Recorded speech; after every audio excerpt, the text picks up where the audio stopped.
गरीब ससुराल बना अमीर। मम्मा दे दो ना मुझे और पैसे।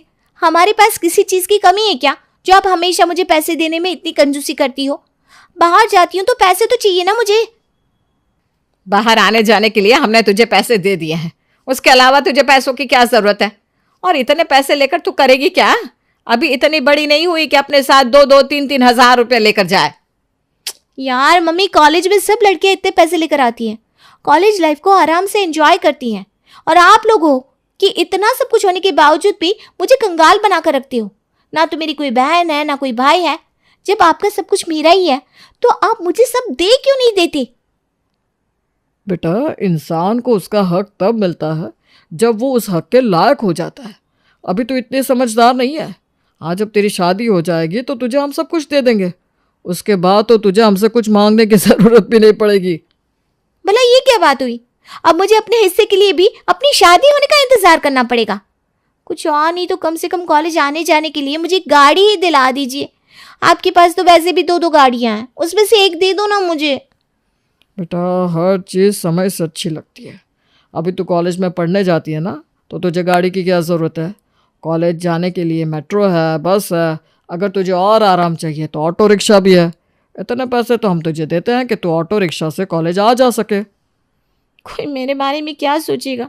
इसके पापा इतने अमीर हैं, घर में 2-2 गाड़ियां खड़ी हैं, इसके बाद भी लड़की ऑटो में कॉलेज जाती है। अरे आपको पता है, आपकी कंजूसी की वजह से मेरी सारी फ्रेंड्स मेरा मजाक उड़ाती हैं। बेटा, तो चाहे कुछ भी बोल ले, लेकिन तेरी शादी से पहले हम तो तुझे कुछ देने वाले नहीं हैं। अभी जो जितना मिल रहा है उसमें खुश रहे, वरना। बाय, चलती हूँ। शनाया कॉलेज पहुंचती है। आ गई तू फिर से इस खटारा में बैठकर। अरे मुझे तो समझ में नहीं आता, आखिर तेरे घर वाले इतना पैसा लेकर जाएंगे कहाँ? बेचारी बच्ची को थोड़ा सा भी सुख नहीं देते। अरे जाने दो ना यार, सुबह सुबह इसी बात पर उनसे बहस करके आई हूँ। चलो हम क्लास में चलते हैं। कौन सी क्लास? आज कोई क्लास नहीं है। खन्ना आए नहीं और खुराना मैम की तबीयत खराब हो गई है, और फर्स्ट लेक्चर तो आप पहले ही मिस कर चुकी हो, तो आज कोई क्लास नहीं है। क्या तुम लोग मुझे पहले नहीं बता सकते थे? पता होता तो मैं कॉलेज ही नहीं आती। अरे अब आ गई है कॉलेज तो चलना कहीं घूमने चलते हैं। वैसे भी हम लोग इतने दिनों से कहीं घूमने नहीं गए। एक काम करते हैं, यहाँ पास में ना एक नया वाटर पार्क खुला है तो वहाँ चलते हैं। वैसे भी बहुत गर्मी है। Water park? और तुझे लगता है मेरे घर वाले मुझे इतने पैसे देते हैं कि मैं वाटर पार्क की टिकट खरीदूं? अरे यार, तेरे ऊपर ना मुझे बहुत तरस आता है। वैसे वाटर पार्क की टिकट 1500 की है, तो तेरी टिकट मैं ले लूँगी, तो मुझे बाद में पैसे रिटर्न कर देना। अरे नहीं नहीं नहीं, रहने दे। यहाँ पर आने जाने का किराया मिल जाता है, वही बहुत बड़ी बात है। वरना मेरे घर वाले मुझे इतना समझदार भी नहीं समझते कि मैं किराए के पैसे संभाल पाऊँ। तुम लोग जाओ वाटर पार्क, मैं चली घर। अरे छोड़ यार, जब तू वाटर पार्क नहीं जा सकती तो हम लोग कैफे चलते हैं, एक ही कॉफ़ी पी लेंगे। ये तो ठीक है ना? हाँ ये ठीक है, चलो चलते हैं। हे भगवान, कहीं से मुझे एक दूल्हा दिलवा दो ना, ताकि मेरी ये प्रॉब्लम हमेशा के लिए सॉल्व हो जाए। कम से कम शादी होने के बाद मुझे छोटी छोटी चीज़ों में ऐसी चिंदीगिरी तो नहीं करनी पड़ेगी। तो तथास्तु बालिके, भगवान तुम्हारी प्रार्थना जल्दी ही सुनेंगे। तीनों हंसती हुई कैफे में कॉफ़ी पीने के लिए चली जाती हैं। तभी कॉफ़ी पीते हुए साक्षी की नज़र बाहर पड़ती है, जहां एक लड़का गाड़ी धो रहा था। अरे शनाया, वैसे तेरी शादी होने में तो अभी बहुत टाइम है, तू किसी को पैसे देकर अपना हस्बैंड क्यों नहीं बना लेती? सारा तमाशा तो पैसों का ही है। अगर मुझे पैसे मिलते तो हस्बैंड की ज़रूरत क्यों पड़ती? अरे तू समझी नहीं, मेरा मतलब है तू किसी से झूठी शादी करके उसे अपने मम्मी पापा के सामने ले जा। अब एक बार शादी होने के बाद उन्हें तुझे एक्सेप्ट तो करना ही पड़ेगा, और एक बार उनकी नज़रों में तेरी शादी हो गई तो सब कुछ तेरा ही है। वो देख, बाहर वो लड़का गाड़ी धो रहा है ना, उसे पक्का पैसों की ज़रूरत होगी, तो तू उससे बात कर, क्या पता वो तेरा हस्बैंड बनने के लिए मान जाए। नहीं तो क्या, वैसे भी एक गाड़ी धोने वाले को जब तेरे जैसी वाइफ मिलेगी तो वो मना तो नहीं करेगा। वैसे दिमाग तो बहुत अच्छा लगाया तुमने, एक बार जाकर ट्राई करती हूँ। शनाया बाहर उस लड़के के पास उससे बात करने जाती है और उसे झूठी शादी के लिए एक ऑफर देती है। देखो, मुझे पता है कि तुम्हें पैसों की ज़रूरत है और मुझे एक नकली पति की ज़रूरत है। तुम बस मेरे मम्मी पापा के सामने मेरे हस्बैंड बनने का नाटक करो, बाकी तुम्हें हर महीने मैं सैलरी देती रहूँगी। तुम आराम से मेरे घर में भी रह सकते हो, तो तुम्हारी लाइफ भी बहुत ईजी हो जाएगी। वैसे मुझे कोई प्रॉब्लम नहीं है। अगर मुझे मेरे काम की सैलरी मिलेगी तो मैं तुम्हारा नकली हस्बैंड बनने के लिए रेडी हूँ। ये हुई ना बात, तुमने तो मेरी सारी प्रॉब्लम ही सॉल्व कर दी। चलो अब चल कर ना हम पति पत्नी बन जाते हैं। घर वालों को भी तो लगना चाहिए ना कि हमने सचमुच में शादी की है। शनाया मार्केट से मंगलसूत्र, नया चूड़ा लेकर पहन लेती है और अपनी मांग में लंबा सा सिंदूर भर लेती है। लग रही हूँ ना मैं बिल्कुल अच्छी तरह शादीशुदा। बिल्कुल। अब तो बस मुझे घर जाकर मम्मी पापा का रिएक्शन देखना है। इतने टाइम से मुझे टॉर्चर कर रहे हैं, आज ना उन्हें बहुत अच्छा शौक लगने वाला है। शनाया धीरज का हाथ पकड़कर अपने घर पहुंच जाती है और घर पहुंचकर बजाती है अपने दरवाजे की घंटी, टिंग डोंग। अरे लगता है शनाया आ गई। जाकर दरवाज़ा तो खोलना सीमा। अरे खोल रही हूँ जी, आप तो उठकर दरवाज़ा खोलेंगे नहीं, मुझे पता है मुझे ही खोलना है। अरे जाओ ना, शनाया इंतज़ार कर रही होगी। सीमा उठकर दरवाज़ा खोलती है तो अपने सामने का नज़ारा देखकर उसका तो सर चकरा जाता है। ये कौन है? तेरी मांग में ये सिंदूर, गले में मंगलसूत्र और हाथ में ये चूड़ा, क्या है ये सब? अरे इधर आइए जी, ये देखिए तो क्या हो रहा है। अरे माँ, पापा को यहाँ बुलाकर उन्हें तकलीफ क्यों दे रही हो? हम दोनों खुद ही अंदर आ जाते हैं। आ जाओ राघव, अब हम अंदर चलते हैं और सबसे पहले मम्मी पापा का आशीर्वाद लेते हैं। उनके आशीर्वाद के बिना तो हमारी शादी अधूरी है ना। शादी कैसी? किसने की शादी? हमने की पापा। मैं और राघव इतने टाइम से एक दूसरे से बहुत प्यार करते थे, लेकिन मुझे पता था जब तक मेरी मास्टर्स नहीं हो जाएगी और उसके बाद भी जब तक मैं अपनी पीएचडी नहीं कर लूँगी तब तक आप मेरी शादी नहीं करवाओगे। पर अब ना हम दोनों ज़्यादा टाइम तक अलग नहीं रह सकते थे और राघव की मम्मी की तबीयत भी बहुत ख़राब थी, तो हमने सोचा जितनी जल्दी हो उतनी जल्दी शादी कर लेते हैं। वो कहते हैं ना पापा, काल करे सो आज कर, आज करे सो अब, पल में प्रलय होएगी तो। अरे प्रलय तो तूने हमारी जिंदगी में ला दी है। पता नहीं ये किससे शादी करके हमारे घर लेकर आ गई। अरे पहले इससे खानदान वालों को तो जानते हैं, उसके बाद अगर हमें पसंद आता तो हम इससे तेरी शादी करवा देते। इस खानदान वानदान में कुछ नहीं रखा पापा। अगर मैंने किसी को पसंद किया है तो वो अच्छा ही होगा। अच्छा आप ये सब छोड़िए, हम बहुत थक गए हैं, हमें आराम करना है। ये सब तो ठीक है, लेकिन ये जानता है ना कि हमें घर जमाई चाहिए, हमारी संपत्ति को संभालने वाला। तो और कोई तो है नहीं। अब तुम्हारी शादी हो गई है तो सब तुम्हें ही संभालना है और हमारे बुढ़ापे में हमारा ख्याल भी तुम दोनों को ही रखना है। अगर इसे ये सब मंजूर है तो ही हम इसे अपना दामाद बनाएंगे। बिल्कुल। अच्छा अब बहुत सवाल जवाब हो गए, चलिए हम रेस्ट करने चलते हैं। अगले दिन। शनाया बेटा, जैसा कि मैंने तुमसे कहा था, तुम्हारी शादी के बाद मैं सब कुछ तुम्हारे नाम पर कर दूँगा। तो आज से बिजनेस भी तुम्हें संभालना है। यह हमारे नए क्लाइंट्स की फाइल है, इसे ज़रा ध्यान से पढ़ लेना। और कुछ टाइम से हमारा प्रॉफिट भी कम हो रहा है, तो उसके लिए भी कुछ सोच लेना। अच्छा एक बार मुझे फाइल दिखाना तो मैं भी डिटेल्स पढ़ लेता हूँ। क्या? अरे तुम डिटेल्स पढ़कर क्या करोगे? वैसे भी बिजनेस से तुम्हारा दूर दूर तक कोई लेना देना नहीं है, तुम रहने दो, ये सब कुछ मैं देख लूँगी। देखो बेटा, तुमने मेरी बेटी से शादी ज़रूर की है, लेकिन हमारे बिजनेस के बीच में बोलने का तुम्हें कोई हक नहीं है। ये सब कुछ मेरी बेटी का है, तुम्हारा नहीं, इसलिए तुम इसके बीच में ना बोलो तो ये अच्छा रहेगा।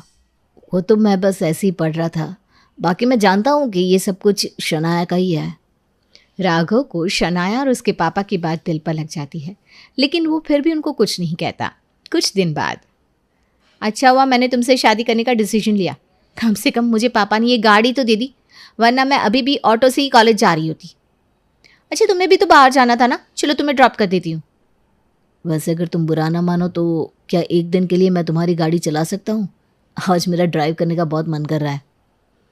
माफ़ करना, लेकिन मैं तुम्हें ये गाड़ी देकर अपनी गाड़ी का हुलिया नहीं बिगाड़ना चाहती। तुम कभी इतनी महंगी गाड़ी में बैठे भी हो जो इसे चलाने की बात कर रहे हो? अगर गलती से तुमने इस गाड़ी को कहीं ठोक दिया ना तो तुम्हारे पूरे महीने की सैलरी से भी तुम इसे ठीक नहीं करवा पाओगे। मैं तुम्हें अपनी गाड़ी में बैठने दे रही हूँ ना, वही तुम्हारे लिए बड़ी बात है। कहाँ तुम गाड़ी को साफ करने वाले और कहाँ मैं तुम्हें इस गाड़ी में बिठा रही हूँ। चलो बैठो अंदर, मुझे कॉलेज के लिए देर हो रही है। नहीं रहने दो, वैसे भी मुझे जहाँ पर जाना है वहाँ पर जाने के लिए भी थोड़ा टाइम है, तो मैं बाद में चला जाऊँगा। ठीक है, अगर किराया लेना हो तो मेरे कमरे से ले लेना। वैसे भी अब तुम्हारे दूसरे महीने की सैलरी देने का टाइम आ गया है, तुम्हारे पास पैसे ख़त्म हो गए होंगे ना, तो ले लेना। चलती हूँ मैं। शनाया की बात से राघव का दिल टूट जाता है। कुछ दिन बाद, आजकल गंगानगर में प्रॉपर्टी के दाम गिर गए, सोच रहा हूँ वहाँ पर ज़मीन खरीद लूँ। तुम क्या कहती हो शनाया? अगर आपको ठीक लगता है तो खरीद लीजिए ना पापा। ऐसे भी मुझे प्रॉपर्टी के बारे में ज़्यादा नॉलेज नहीं है। प्रॉपर्टी वगैरह के बारे में तो आप ही ज़्यादा जानते हो, तो आपको ठीक लगे तो खरीद लो। अरे नहीं, गंगानगर में प्रॉपर्टी खरीदने का अभी कोई फ़ायदा नहीं है। वैसे भी वहाँ पर कई सालों तक डेवलपमेंट का कोई चांस नहीं है। अगर आपको प्रॉपर्टी में इन्वेस्ट करना है तो ऋषिनगर में प्रॉपर्टी खरीदिए। पिछले कुछ सालों में वहाँ पर काफ़ी डेवलपमेंट हुई है। अभी ज़्यादा लोगों ने वहाँ पर प्रॉपर्टी खरीदी नहीं है, इसलिए प्रॉपर्टी के रेट भी ठीक है। अगर आप वहाँ प्रॉपर्टी खरीदोगे तो आने वाले टाइम में आपको बहुत प्रॉफिट होगा। बेटा, लगता है शायद तुम्हें किसी ने सिखाया नहीं कि जब तक तुमसे किसी बारे में पूछा ना जाए तुम्हें अपनी राय नहीं देनी चाहिए। मैंने तुम्हें पहले भी समझाया था ना कि बेशक तुम मेरी बेटी के पति हो, हमारे दामाद हो, लेकिन हमारे घर के फैसलों के बारे में बोलने का तुम्हें कोई अधिकार नहीं है। तुम घर जमाई हो, घर जमाई बनकर रहो, अपना कायदे में रहो। अरे क्या आप लोग भी यहाँ पर ये बातें लेकर बैठ गए? ये सारी बातें बाद में करना, अभी चलकर पहले खाना खा लीजिए, खाना ठंडा हो रहा है। राघव बेटा चलो तुम भी खाना खा लो। नहीं मम्मी जी, मुझे भूख नहीं है, आप लोग खा लीजिए। अरे मम्मी उसे भूख नहीं है तो जाने दो ना, मुझे भूख लगी, आप जल्दी से मेरे लिए खाना लगा दो। राघव को उनकी बातों का इतना बुरा लगता है कि वो बिना खाए ही कमरे में चला जाता है। कुछ देर बाद शनाया डिनर करके कमरे में आती है। ये लो तुम्हारी सैलरी। राघव पैसे लेकर अपने पास रख लेता है। अरे अब तो तुम्हें तुम्हारी सैलरी भी मिल गई, तो फिर मुंह क्यों फुला कर रखा है? क्या बात है, ये सैलरी तुम्हें कम लग रही है क्या? राघव शनाया की बात का कोई जवाब नहीं देता। अरे क्या हो गया, तुम्हें मैंने हायर किया है, तुम मेरे कोई सचमुच के पति नहीं हो जिस तरह मुंह फुलाकर बैठे हो। देखो शनाया, भले ही तुमने मुझे सैलरी पर हायर किया है, लेकिन मैं भी एक इंसान हूं और मेरी भी अपनी एक सेल्फ रिस्पेक्ट है। ठीक है, अगर तुम लोगों को मेरा ओपिनियन नहीं लेना तो मत लो, लेकिन इस तरह इंसल्ट करने का क्या मतलब है? देखो राघव, मुझे लगता है कि मुझसे ये झूठी शादी करके तुम अपनी असलियत भूल गए हो। ये मत भूलो कि तुम बस एक गाड़ी साफ करने वाले हो और तुम मेरे घर में एक घर जमाई हो। और घर जमाई की क्या इज्जत होती है वो तो तुम अच्छी तरह जानते होगे। तो तुम आखिर इज्जत चाहते ही क्यों हो? तुम यहाँ पर पैसे के लिए आए हो और वो तुम्हें मिल रहा है। तुम्हारा सारा खर्चा उठा रही हूँ ना मैं, तुम्हारे रहने का, खाने का, कपड़ों का, हर चीज़ का खर्चा मैं कर रही हूँ। तो तुम्हें इससे ज़्यादा और क्या चाहिए? हाँ, और अगर तुम्हें ये सैलरी कम लग रही है तो बता दो, मैं ज़्यादा पैसे दे दूँगी। रुको। शनाया अपनी अलमारी से एक नोटों की गड्डी उठाकर लाती है और राघव के सामने रख देती है। क्या है ये सब? देखो, अब इस तरह भोले बनने का ड्रामा मत करो। अच्छी तरह जानती हूँ तुम ये बेइज्जती और इज्जत का ड्रामा सिर्फ और सिर्फ पैसों के लिए कर रहे हो। तो ये लो, ये रहे तुम्हारे पैसे। देखो अब तुम कुछ ज़्यादा ही कर रही हो। मुझे तो समझ में नहीं आता तुम्हारी प्रॉब्लम क्या है। तुमसे शादी करने से पहले तुम्हें सब बताया था ना, उसके बाद भी न जाने तुम मुझसे क्या एक्सपेक्ट कर रहे हो। पैसे दे रही हूँ तो खुश रहो ना। अरे पैसा पैसा पैसा बहुत हो गया। तुम्हें क्या लगता है इंसान के लिए पैसों से ज़्यादा और कुछ भी मायने नहीं रखता? अरे मान लिया कि तुमने शादी के लिए मुझे हायर किया, लेकिन मेरी इज्जत का क्या? हाँ, अगर कोई एम्प्लॉय एक कंपनी में जॉब करता है तो इसका मतलब ये नहीं कि उसे सैलरी मिलती है तो कंपनी वाले उसकी कोई इज्जत नहीं करते या उसे हर वक्त बेइज्जत करते हैं। तुम मुझे हर महीने सैलरी क्या देती हो? तुम तो मेरी कोई इज्जत ही नहीं समझती। ए मिस्टर, देखो, मुझे तुम्हारी इज्जत बेइज्जती से कुछ लेना देना नहीं है। तुम मेरे एक झूठ मूठ के पति हो, अपना नाटक जारी रखो और अपने पैसे अपने पास रखो। वैसे भी तुम जैसे लोगों को इज्जत से ज़्यादा पैसों की ज़रूरत होती है। तो अगर पैसा मिल रहा है तो उसे रख लो, वरना जितना मिल रहा है वो भी नहीं मिलेगा। उस दिन जब तुम मेरे पास आई थी तो मुझे लगा था तुम बहुत अच्छी लड़की हो, लेकिन अब पता चल रहा है कि ना तो तुम्हें किसी से बात करने की तमीज़ है और ना ही तुम किसी की इज्जत करती हो। मैं तो तुमसे सचमुच का प्यार करने लगा था, लेकिन तुम्हारी ये सच्चाई देखकर मुझे खुद से घिन आ रही है। अरे बाप रे बाप, हिम्मत तो देखो अपनी, तुम मुझसे प्यार करोगे? जितने पैसे तुम अपनी जिंदगी में नहीं कमा सकते ना, उतनी महंगी तो मेरी गाड़ी है। तुमने मुझ जैसी लड़की से प्यार करने का सपना आखिर देखा कैसे? तुम्हारी औकात क्या है मुझसे प्यार करने की? बहुत हो गई। औकात औकात औकात। अभी तक तो मैं तुम्हारे सामने एक गाड़ी धोने वाले का ड्रामा कर रहा था। कभी तुमने मुझे मौका ही नहीं दिया कि मैं तुम्हें अपनी सच्चाई बता सकूं। राघव चड्ढा का नाम सुना है तुमने? हाँ सुना है, शहर के सबसे बड़े बिजनेसमैन है और हमारी कंपनी की अगली डील उनके साथ ही होने वाली है।